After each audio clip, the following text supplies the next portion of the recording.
지난 2004년 2월 5일에 한국에서 개봉된 영화이고 대한민국 역사상 두 번째로 1,000만을 돌파한 영화가 있습니다. 아시는 분 아시지만 강지규 감독의 태극기 휘날리며이죠. 이 영화를 우리가 가지고 영화를 평론하는 시간이 아니니까 근데 굉장히 감동적인 영화죠. 그 실질적인 사건을 모티브로 했다는 것도 알고 계실 거예요. 실제로 이제 형과 동생이 나눠져 가지고 남북으로 서로 총뿌리를 겨누고 싸웠다가 나중에 만나게 되는 그런 사건이 있었거든요. 실제로 전쟁 때 그걸 모티브로 해서 만든 영화예요. 근데 이제 영화는 좀 다르게 끝나지만 일단 갑자기 전쟁이 발발해 가지고 형과 동생이 군대에 가고 군대에서 이제 같이 이제 남한 우리 국군으로 이제 북한과 전쟁을 하다가 억울한 일을 당하죠. 형이 이제 이 남쪽에서 억울한 일을 당해요. 그때 그런 게 되게 많았어요. 그래가지고 자기가 사랑하는 사람도 잃고 막 오해를 당하고 막 이렇게 막 죽음 위기도 만나고 막 이러다 보니까 얘 이거 안 되겠다 해가지고 북한으로 가죠. 그래서 형은 인민군이 되고 동생은 계속 국군으로 해서 이제 전투가 벌어져가지고 만나요. 싸우다가. 근데 형은 북쪽에서 굉장히 싸움을 잘해가지고 이제 군대를 이끌고 내려오고 이제 같이 부딪히게 되는데 이제 마지막 장면이죠. 형과 둘이 만나요. 마지막에 만났는데 형이 막 눈이 많이 미쳐가지고 이렇게 있다가 동생이 계속해서 나중에 이제 만년필을 보여줘가지고 형이 사준 만년필 이거 형이 사준 거야 이렇게 했을 때 이제 정신이 돌아오죠. 내가 지금 정신이 나갔구나 해가지고 이제 그것을 회복하기 위해서 딱 봤는데 막 지금 저쪽 북한군이 내려오고 막 서로 이게 전투가 벌어지는데 남쪽 이제 국군이 이제 퇴각하는 상태였죠. 자기 동생을 살리기 위해서 빨리 뛰어가라고 하고 자기가 기관총을 잡고서 북한을 향해 쏘죠. 자기가 이제 북한군인데 지금 북한을 향해 쏘다가 이제 결국은 전사하게 됩니다. 그게 이제 전체적인 흐름에 이제 가장 중요한 맥락이 되죠, 영화에. 굉장히 뜨거운 사랑을 느끼게 돼요, 형제 간의 관계에. 다른 사람이 죽는다는 것은 쉽지 않은데, 영화를 보면서 느끼는 게, 이제 당장에 불구덩이에 뛰어가서 죽은 건 아니지만, 동생을 살리기 위해 자기가 총을 잡고, 결국은 같이 남한으로 도망가려고 했다가, 상황이 여의치 않으니까 동생을 살리기 위해 뛰어가라고 하고, 자기가 등을 돌려서 총을 쏘고 있는 모습은, 분명히 동생을 위해 자기 목숨을 버리는 모양하고 똑같은 거예요. 이제 실화는 그렇게 되지 않는데, 원래 이야기는 영화를 이렇게 만들어서 이제 그렇게 아쉬움을 남기고 끝나게 되죠. 혈연은 그래도 이해가 좀 돼요. 형 동생이니까 부모 자녀니까 뭐 이런 것도 이해가 되거든요. 가끔 그런 좀 마음 아프지만 또 마음 따뜻한 이야기를 만나곤 하잖아요. 저희가 이제 뭐 부모를 위해 죽었다더라 아니면 자녀를 위해 죽었다더라 뭐 이런 이야기를 만날 때가 가끔 있거든요. 드물지만 그러나 관계도 없는 사람들이 죽는 것은 진짜 힘들어요. 그렇죠? 그리고 그 사람을 위해 내가 죽어봐야 아무것도 남지 않는다고 할 때는 더더욱 원하지 않고요. 우리는 그거에 대한 수식을 하나 붙여요. 무슨 죽음이라고, 그렇죠? 기억으로 시작하는 거. 이거 그렇게 죽는 거는 기억 죽음입니다. 이렇게 말해요. 그건 이제 그만큼 가치가 없다는 뜻이고 그렇게 죽어봐야 소용없다는 의미가 있고요. 아무도 알아주지 않는 그런 의미도 있거든요. 오늘 저희가 이제 만나는 이 본문에는 비록 사람은 아니지만 죄를 어떤 상황을 해결하는 방법으로 암송아지가 등장하는 걸 보게 되죠. 하나님께서 이걸 통해서 우리에게 분명히 예수님을 보여주는 거예요. 저희가 이제 그걸 잠깐 만날 건데 그것은 단순한 예수님의 죽음으로서의 구원의 문제뿐만 아니라 조금만 생각해 보면 여기서 우리는 더 깊은 의미를 발견하게 돼요. 어떤 의미에서 그런지 그리고 우리에게 어떤 의미가 될 것이고 위로와 격려가 될 것인지 잠깐 기대하면서 말씀을 상고하면 좋겠습니다. 오늘 제가 이미 말씀드린 것처럼 송아지가 등장하는 이제 상황이 1절에 나오는데 어떤 사람이 죽었어요. 맞아 죽었어요. 그렇죠? 쳐 죽인 자라고 표현하고 있으니까 맞아 죽었는데 이제 어디에서 맞아 죽었냐면 하나님께서 이제 택하신 백성들이 살고 있는 가나안 땅이죠. 이제 지금은 아직 미래이지만 그 땅에서 이런 일이 벌어질 수 있다 이거죠. 이런 일이 벌어질 수 있잖아요. 아무도 모르는 완전 범죄 같은 거. 그렇게 발생했을 때에 어떻게 하냐면 2절에 보면은 장로들과 재판장들이 다 나와서 사람이 이제 주검이 누워 있을 거 아니에요. 그곳에서 전부 다 거리를 재라는 거죠. 어느 마을에 가장 가까운가 이렇게 재라는 거예요. 그래서 이제 가장 가까운 성읍의 장로들이 책임을 지는 거예요. 억울할 수 있겠지만. 그래서 그 성읍의 이제 장로들이 이거 우리네요. 다른 데는 다 100보씩인데 우리는 50보니까 우리네. 이렇게 되면 그 성읍에 도시에 있는 장로들이 다 모여서 성읍에서 아직 부리지 아니한 3절인데요. 멍에를 매지 아니한 암송아지 하나 취하라. 그러니까 아무 흠이 없고 깨끗한 그런 걸 말하겠죠. 암송아지 하나를 취해서 이제 4절에 보면 그 성읍의 장로들이 물이 항상 흐르고 갈지도 않고 씨를 뿌리지도 않는 해본 적이 없는, 그러니까 사람의 손이 닿지 않았던 곳, 어떤 골짜기 같은 데인데 가보지 않은 곳, 개간되지 않은 곳을 말하죠. 거기로 끌고 가는 거예요. 물이 흐르는 이제 시냇가에. 그리고 그 송아지를 끌고 가서 거기서 송아지의 목을 꺾으라고 그러는 거죠. 보통은 칼로 죽이거나 이렇게 하거든요. 피를 내거나 그런 방법으로 죽이는데 목을 꺾는다는 것은 성경에서 어떤 의미냐면 출애굽기 13장 13절이나 34장 20절을 보면 부정한 동물을 죽이는 방법이에요. 그러니까 정한 동물은 칼로 죽이는데 그렇지 않은 목을 그냥 꺾어버리는 거죠. 그렇게 해서 죽이는 거 부정하기 때문에 지금 여기에서 저희가 앞에 정보에 의하면 이 송아지는 부정하지 않아요. 깨끗해요. 이 흠도 없어 보이고 그렇게 인간의 노동에 사용하지 않았던 굉장히 순전한 어떤 존재처럼 상징적인 의미가 있는데 그걸 갖고 오더니 거기다가 그걸 죽이는 과정은 부정한 걸 죽이는 것처럼 죽이는 거죠. 느낌이 오시는 분은 아시겠지만 이게 이제 바로 죄를 전가시키는 거죠. 그 송아지에게 죄를 다 전가해가지고 죄가 없었는데 조금 전까지 이제 죄가 있는 거예요. 꺾어서 죽이는 거죠. 그렇게 죽이는 것을 하고요. 그리고 거기에 이제 장로들만 있으면 안 돼요. 장로들 플러스 제사장들이 가야 되는데 레위 자손 제사장이라고 그래요. 아마도 하나님께서 이미 알고 계시기 때문에 그럴 건데 이제 시간이 흐르면서 제사장들이 아무 데서 막 튀어나왔죠. 원래는 이제 레위 자손이어야 되고 정확하게 말하면은 아론의 후손이어야 돼. 모세 후손이 아니라 아론의 후손만 될 수 있는 거. 나중에는 막 다 튀어나와서 아무나 막 제사장하고 그랬는데 시간이 지나면서 이걸 명시한 걸 보면 정통 제사장, 정통 하나님 정하신 제사장들이 함께 가야 된다. 그리고 그들이 판결할 것이다. 5절에 보면 그렇게 표현되어 있죠. 그러니까 그 자리에 처음에 제사장은 아닌데 장로들이 데리고 가서 그 일을 하면 이제 거기에 제사장이 등장하는 거예요. 그렇게 해서 그 과정을 마무리한다. 이제 이렇게 보면 되겠죠. 6절, 7절, 8절은요. 거기에서 이제 한 가지 독특한 행동을 하는데 이 장로들이 그 송아지 죽였잖아요. 이게 죽어 있는 거기에서 이렇게 물이 흐르고 있으니까 거기서 이제 물을 떠가지고 이렇게 자기 손을 닦는 거예요. 그 위에다가 이렇게 뿌리면서. 그런 걸 하라고 해요. 6절에 보면. 그렇게 하면서 이제 말을 해요. 이런 말을 하라는 거예요. 7절에. 우리 손이 이 피를 흘리지 아니하였고 우리 눈이 이것을 보지 못했습니다. 그러므로 여호와께서 8절이죠. 여호와여 주께서 속량하신 주의 백성 이스라엘을 사하시고 무죄한 피를 주의 백성 이스라엘 중에 머물러 두지 마옵소서 하면 그 피 흘린 죄가 사함을 받을 것이다. 마지막에 그걸 누가 할까요? 제사장이 여기 보고 있다가 사해졌다 이렇게 하겠죠. 9절에 보면 너는 이와 같이 여호와께서 보시기에 정직한 일을 행하여 무죄한 자의 피 흘린 죄를 너희 중에서 제할지니라. 아멘. 이렇게 말씀으로 오늘 본문이 맞춰집니다. 여기에서요, 이제 한 가지 저희가 주목해야 될 부분은 이제 송아지를 가지고 와서 목을 꺾어서 죽이고 이제 그 마을, 그러니까 제일 가까운 마을만 오는 거예요. 다른 데 올 필요 없어요. 그 제사장들만, 그 장로들만 와서 손을 닦아요. 이렇게 닦는데 그러면 이렇게 말하는 게 맞죠. 하나님, 우리 마을에 죄가 없습니다. 우리 마을 사람들 죄 없는 것으로 해주세요. 이렇게 하면 돼요. 근데 여기에 보면 독특하죠. 그렇게 표현하지 않아요.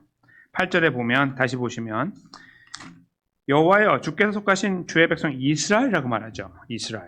이게 되게 중요한 겁니다. 이스라엘을 사하시고. 그러니까 먼저 속량했다는 말은 우리를 먼저 애굽에서 구해주셨다는 의미가 있는데요. 그러니까 우리는 하나님과 관계가 있고 하나님이 이미 우리를 용서해 주신 민족입니다. 그런 의미가 담겨 있는 거예요. 근데 그게 우리 마을이 아니고요. 우리 전체를 말하는 거예요. 책임을 우리 모두의 책임으로 두는 거예요. 그리고 이걸 대표해서 이 마을이 책임지는 거예요. 그렇잖아요. 그 마을에 죽인 일이 없을 거 아니에요. 없으면은 억울하죠. 다른 마을일 수 있잖아요. 근데 여기 하나님 하라고 하신 것은 그들이 못났기 때문에 속된 말로 죄수가 없었기 때문에 우리가 쓰면 안 되는 재수가 없었기 때문에 그렇게 됐다라고 하는 것처럼 이 상황을 볼 수 있는데 그런 게 아니라는 거예요. 누가 어떤 마을이 책임을 지건 이건 너희 것이 아니고 이스라엘 전체 거라는 거예요. 그래서 저렇게 말하라고 하나님께서 말을 넣어주시는 거예요. 저렇게 꼭 말을 해야 돼요. 자기 멋대로 말하면 안 되고 이렇게 말을 하라는 거예요. 속량하신 주의 백성 이스라엘을 용서해 주십시오. 무죄한 피를 주의 백성 이스라엘 중에 머물러 두지 마옵소서. 이스라엘이라고 그러잖아요. 그렇죠? 이스라엘의 죄, 또 이스라엘 용서하시고 이스라엘 중에 그 죄를 사하여 주십시오. 우리 마을을 용서해 달라는 게 아니라 이스라엘을 맡겨드리고 있는 거예요. 여기서 저희는 대표자 원리를 생각하게 돼요. 한 사람이 전체를 담당하고 이 한 동물이 전체를 담당하는 거예요. 하나님께서 세우신 대표자 원리예요.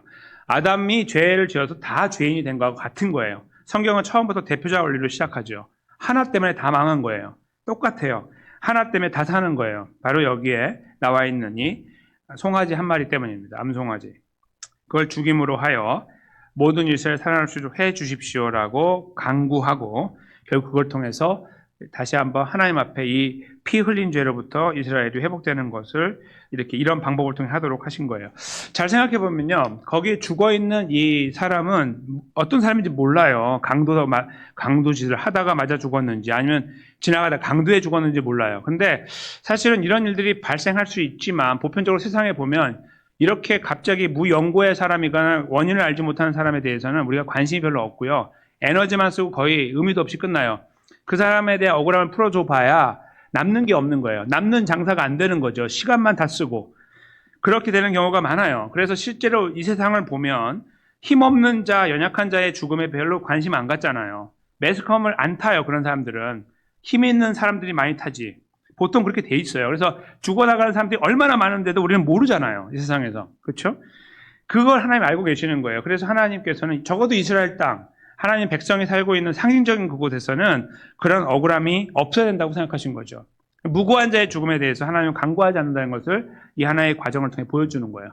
야, 그거 뭐 해봐야 소용없는 하지 마. 그냥 대충 묻어줘. 그냥 그러면 되지. 이렇게 충분히 할 수 있어요. 그냥 무시해도 이런 말 필요도 없는 거 아니겠습니까?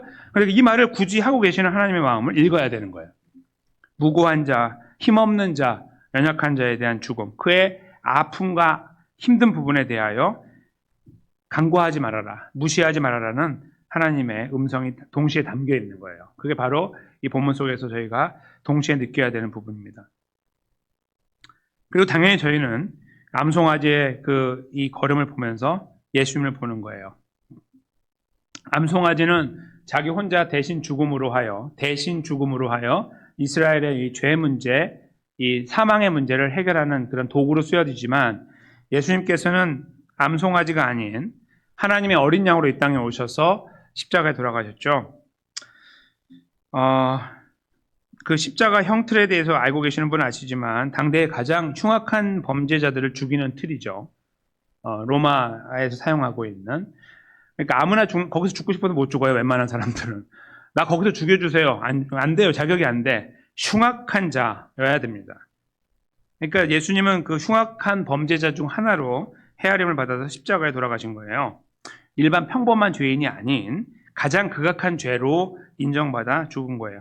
그렇지 않았는데, 그렇죠? 아무것도 한 게 없는데 그렇게 된 거죠. 이 송아지가 보여주는 거예요. 자기가 뭐 잘못한 게 있어요? 깨끗한 게 지금 뭐 상처난 것도 없고 뭐 쓰임 받다가 이렇게 뭐 버려진 것도 아닌 그걸 갖다가 되게 감나가는 걸 갖다가 놓고서 갑자기 목을 꺾는 걸 보면 이게 지금 억울한 죽음이에요. 사람은 아니지만. 그렇잖아요? 예수님의 죽음을 미리 보여주는 거예요.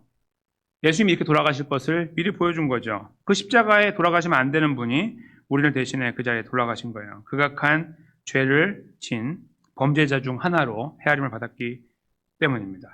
이 송아지는 그 죽음이 아무것도 하지 못했지만 그 제사장이 필요했잖아요. 오늘 본문에 보면. 근데 예수님은 이 땅에 오셔서 이렇게 십자가에 돌아가시면서 십자가 상에서 마지막 말씀 하시기 바로 전에 하신 말씀이 있죠. 무엇이죠? 마지막 말씀은 아버지여 내 영혼을 아버지 손에 의탁하나이가 제일 마지막 말씀이에요. 7마디 중에 6번째가 무엇일까요? 우리가 잘 아는 다 이루었다. 이게 기가 막힌 거죠. 그러니까 예수님이 어떤 거냐면 제물이 되셔가지고 십자가에 이렇게 매달리셔 돌아가시는데 본인의 입으로 이 제사가 하나님께 드려졌다. 이런 말이에요. 다른 말로 바꾸면 예수님 홀로 제물이 되셨고 제사장이 되신 거예요. 대제사장으로 서 계셨던 거죠. 두 역할을 십자가에서 담당하신 거예요. 오늘 하나님께서 여기다 넣어두신 말씀, 이 두 역할이 제사장과 제물의 역할이 여기선 따로따로 이루어졌지만 예수님께서 그걸 하나를 가지고 홀로 이 과정을 지나가시며 다 이루었다라고 선포하시고 하나님의 부름을 받으신 거죠. 부르심을. 바로 예수님의 죽음입니다. 그리고 그것이 바로 우리를 위한 대신 죽음이라는 거예요. 대신 죽음. 대속의 죽음이죠. 우리를 대신 위해서 대신하여 돌아가신 걸음입니다. 그래서 여러분과 제가 영원한 죄와 사망에서 구원을 받았습니다. 결코 우아하지 아니한 비참하기 짝이 없는 자리에서 예수님은 돌아가셨어요. 부당한 대우를 받으며 죄인 취급받으며 돌아가셨습니다. 바로 우리가 죽어야 되는 그 자리에 돌아가신 거예요. 여러분과 제가 이 구원의 은혜를 생각하면서 이렇게 세상을 살아가는데요. 저는 가끔 이제 누군가 기도하실 때 사용하는 표현이거나 아니면 신앙 간증집에 나오거나 아니면 뭐 여러 가지 우리가 그냥 대화하는 건데 쓰는 것 중에 예수님을 다시 십자가에 못 박는다는 표현이 있어요. 근데 성경에 그 표현이 딱 한 번밖에 안 나와요. 그러니까 우리가 그 표현이 어디서 나오는지를 일단 알면 이게 무슨 의미인지 굉장히 두렵게 돼요. 근데 이제 그 표현을 우리가 쓰는 것은 뭐냐면 다시 우리가 이 대신 죽어서 저기 계신 예수님을 다시 끌어다가 여기다 놓고 다시 십자가에 우리의 손으로 예수를 못 박는 행위라고 생각하죠. 그래서 우리가 그것을 어떻게 이해하냐면 우리가 죄를 짓는 것하고 십자가에 다시 못 박는 거하고 이렇게 동일시해서 이야기합니다. 그렇죠? 근데요, 그 본문은 어떤 거냐면요. 성경에서 가장 난해한 구절 중에 하나예요. 해석하기 어려운. 그걸 잠깐 제가 들여다보려고 그래요. 왜냐하면 대신 죽으신 예수님에 대한 우리의 마음 자세가 어떠한지를 잠깐 살펴봐야 되기 때문인데요. 히브리서 말씀이죠. 6장 말씀 앞에 스크린에 나와 있습니다. 4절에서 6절인데요. 한 절씩 교독하고 6절은 같이 읽도록 하겠습니다. 한번 빛을 받고 하늘의 은사를 맛보고 성령에 참여한 바 되고 하나님의 함께요. 타락한 자들은 다시 새롭게 하여 회개하게 할 수 없나니 이는 그들이 하나님의 아들을 다시 십자가에 못 박아 드러내놓고 욕되게 함이라. 아멘. 여러분들 어떠신가요? 다시 읽으시니까. 제가 잠깐 설명드린 그런 의미입니까? 이거는요, 보통 심각한 문제가 아닌 거예요. 보통 심각한 문제가 아니에요. 다른 말로 바꾸면 예수님을 다시 십자가에 못 박으면 끝난다는 거, 지옥 간다는 뜻입니다. 여기서 지금 말하는 의미가. 다시 회복이 안 돼. 그런 의미거든요. 근데 우리는 이렇게 생활하면서 말해요. 아유, 그렇게 하면 예수님은 다시 십자가에 못 박는 겁니다. 이렇게 말하거나 어떤 죄를 짓는 행위를 보거나 어떤 상황이나 환경이나 사람을 놓고 아니면 그걸 우리 자신에게 갖고 와서도 아이고 내가 예수님을 다시 십자가에 못 박았습니다. 그러면 지옥 가는 거예요. 이 말이 그 말입니다. 그래서 이 말씀이 어려운 거예요. 히브리서 6장 4절과 6절은요 정말 어려운 말씀이에요. 그리고 여기에 대한 해석이 굉장히 많아요. 근데요 하나님 말씀이 이렇게 어려우면요 저희는 구원 못 받아요. 적어도 박사를 한 10개는 갖고 있어야지 구원 받을까 말까 한 거예요. 평범한 사람들은 다 지옥 가야 돼요. 어려우면. 무슨 복음입니까 그게. 그런 거 필요 없어요. 그런 거는 그냥 그런 사람들은 잘난 사람들 알아서 하라고 하면 돼요. 그리고 그런 복음은 없기 때문에. 거짓말이기 때문에. 복음은 굉장히 쉬워요. 이제 제가 설명해 드리겠습니다. 4절에서 6절 말씀을 통해서 지금 나타내는 건 뭐냐면 성경에 여기만 나오는 게 아니에요. 즉 너희가 이렇게 하면 구원받지 못한다는 말씀은 성경에 여러 군데가 있어요. 특별히 로마서 1장 같은 경우에 나와 있는 21가지 죄악 같은 거는 예를 들어 수근수근 하면 어떻게 됩니까? 지옥 가야 됩니다. 죄송하지만. 거기 나와 있어요. 근데 우리는 그런 거 잘 모르고 넘어가잖아요, 이렇게. 무슨 말씀이냐면요. 지금 하나님께서 죄를 따지기 시작하면 다 지옥 간다는 뜻이에요. 거기 나오는 표현은요. 그리고 다른 말로 바꾸면 무슨 일을 해도 다 지옥 간다는 뜻입니다. 로마서에서 하고자 하는 말. 1장에서 딱 벌써 시작해가지고 다 지옥 가는 걸로 시작하고 넘어가는 거예요. 그래서 예수님 필요하다고. 굉장히 쉬운 논리예요. 근데 그거를 꼬아서 읽거나 아니면 그 전체 흐름을 보지 못하고 읽으면 자꾸 이상한 말을 하는 거예요. 막 여기서 갖고 오고 저기서. 그렇게 하면 안 돼요. 성경은 그냥 그 안에 다 답이 있거든요. 잘 보면 돼요. 여기도 마찬가지예요. 이 말씀은요, 지금 잘 보면 한번 빛을 받고 하늘의 은사를 맛보았어요. 여러분과 제가 그런 거 아니에요? 그렇죠? 은사를 맛봤죠. 성령에 참여한 바 됐어요. 성령 우리 안에 계시고 우리와 함께 하셨고 하나님 선한 말씀과 내세 능력을 맛보았어요. 구원의 은혜 가운데 감격을 경험하고 그런데 그런 다음에 어떻게 돼요? 6절에 그런데도 타락했다.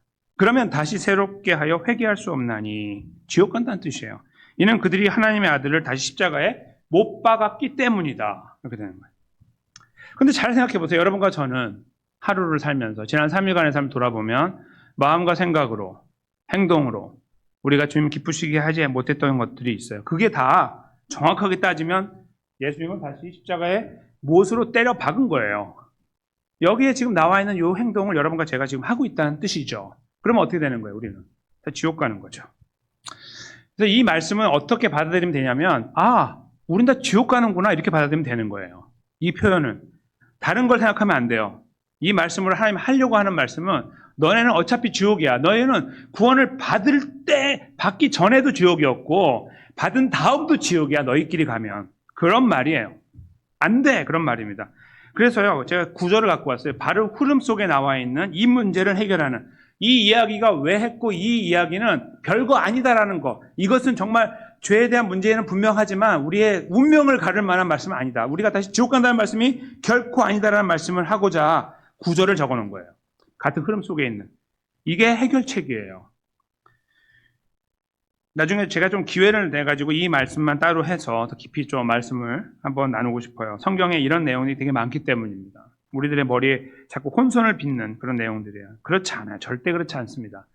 바로 이 구절을 저희가 읽으면서 생각하겠습니다. 함께 읽습니다. 사랑하는 자들아, 우리가 이같이 말하나 너희에게는 이보다 더 좋은 것, 곧 구원에 속한 것이 있음을 확신하노라. 아멘. 다른 말로 쉽게 이걸 쓴다면 결국 너희와 우리는 구원을 이룰 수 없다. 구원받아도 소용없다. 이 땅에서 뭐 잘하는 거 하나 없다. 제대로 주님 기쁘시게 하는 거 없다. 계속 주님을 십자가에 때려 박는 것만 하며 산다. 그런 말이에요. 그래서 그 자체로 보면 다 지옥 가는 게 맞는데 여전히 시간이 아무리 지나도 똑같은데 그러나 우리가 구원에 속했다.